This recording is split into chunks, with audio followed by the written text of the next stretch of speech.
Are you struggling with your weight loss even though you feel like you're doing all the things? You're exercising, you're eating good, you're drinking the water? This video is for you.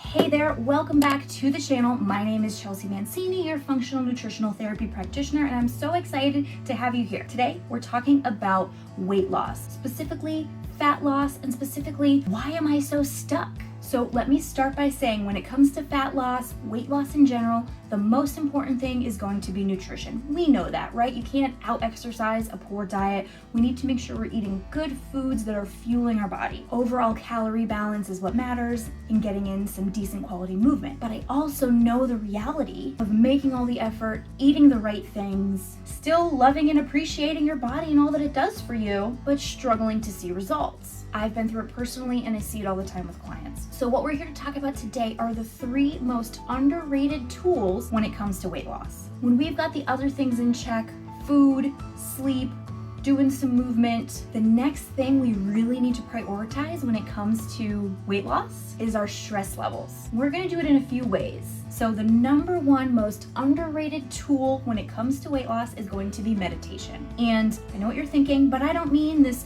woo-woo, esoteric, all up in the galaxy space meditation. I mean taking the time to allow your body to decompress and move into a parasympathetic state. Yes, that was a long word. Our central nervous system, our body has 2 modes of operating. I've talked about this in past videos. I'll link them in the description below. Sympathetic and parasympathetic.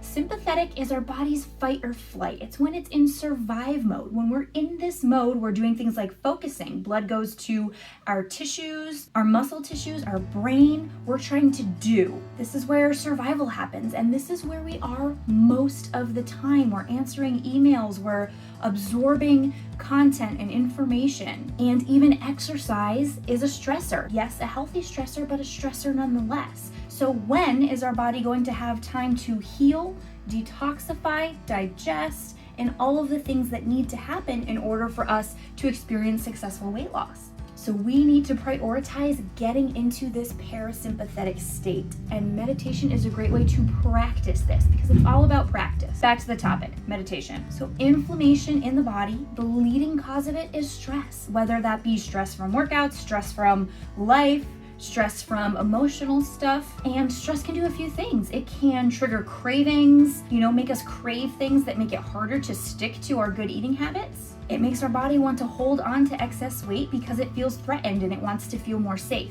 And it causes inflammation, which again makes our body want to hold on to excess weight. It makes it harder for us to release that. So if we practice putting our body into this restful parasympathetic state, it'll help to manage our stress long term. It'll improve our body's ability to digest, detoxify, and heal. And those are all of the things we need to happen in order to successfully experience weight loss. And again, meditation doesn't have to be this big woo-woo thing. All it needs to be is you sitting down, closing your eyes, and paying attention to your breath for 5 minutes. Don't make meditation more stressful than it has to be. If you find yourself thinking, that's okay. Let the thoughts float on by and come back to the breath. It's not that serious. You can't be good or bad at it. And again, it's all about practice. If you haven't sat down to still your mind before, don't expect to sit down and be able to make your mind go perfectly blank. Sit down, pick a thought, a mantra, or your breath to focus on, and just allow your body to be so that it knows it's safe and it knows it can rest. And that is going to be so helpful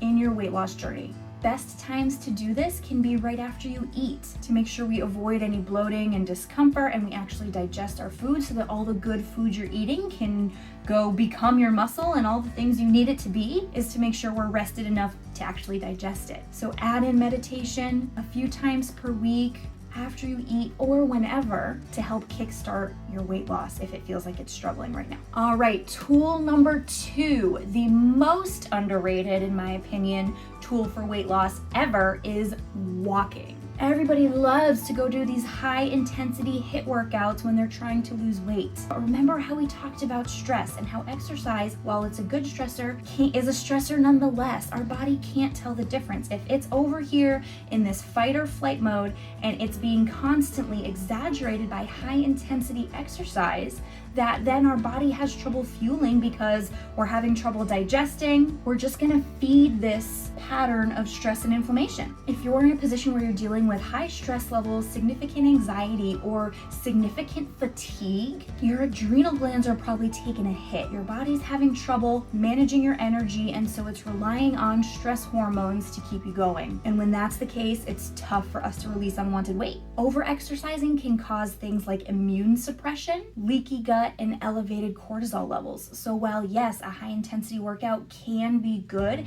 if you're somebody who's in a really high stress scenario already, we could just be feeding the beast. We want to take the time to move in low intensity ways, and walking is one of the very best ways to do that. It doesn't stress our body. Our bodies evolved walking. We were nomadic. We had to travel long distances by foot, and that our bodies adapted to that. Think about it. We didn't used to run unless we had to, because we were being chased by something that was trying to kill us. Or we did it time to time, maybe when we were experiencing joy. But in general, we evolved walking. Our bodies really adapt well when we walk. It's great quality movement that doesn't further stress the body and is a very good tool on your weight loss journey, especially when combined with tip number 3, tool number 3, which is strength training. And I know, so this isn't super underrated. I know it's definitely become much more widely accepted that when we have a weight loss goal, when we have a fat loss goal, we need to make sure we're strength training. And I just want to iterate how important it is here. Again, a good strength training workout provides a very good, tension stress for the body, but it doesn't put us into these elevated high heart rate states for super extended periods of time the same way like a high intensity interval workout or a run does. And again, not that those things are bad, but if you're struggling with your weight loss, you're stalled, and those are the activities you're doing, now is a good time to try switching it up. When we focus on strength training, we focus on building muscle mass, and we know when it comes to our body's composition, we want more muscle, we want less fat. Fat does not become muscle. They are two separate entities in the body, but the more we focus on growing our muscles so that the nutrients go feed those and our body starts to tap into fat stores as fuel, the better off we are when it comes to our weight loss and fat loss goal. Our metabolism is boosted when we have more muscle, we're burning more calories at rest, we're stronger. It's all good and important when it comes to our weight loss journey. So if you're working on a weight loss goal, you're working on a fat loss goal, and you're feeling stalled, make sure you're prioritizing these 3 things. Maybe you're doing 2 out of the 3, try adding the 3rd one in, being really mindful of our external stress burden and making sure we move in ways that support our body, make it strong, and promote health without piling on more and more stress is going to be the best way to achieve that weight loss goal. So try this out. Let me know how it goes. If you have any questions, leave them in the comments. Also linked in the comments will be that video on stress, as well as a free quiz you can take to pinpoint what improvements you need to make in your nutrition. To stay updated on all of these videos, definitely go ahead and hit the subscribe button down below and follow me on Instagram at Chelsea K. Mancini to get consistent access to all of the health tips. If you liked this video, give it a thumbs up. Thanks for being here, and I'll see you next week.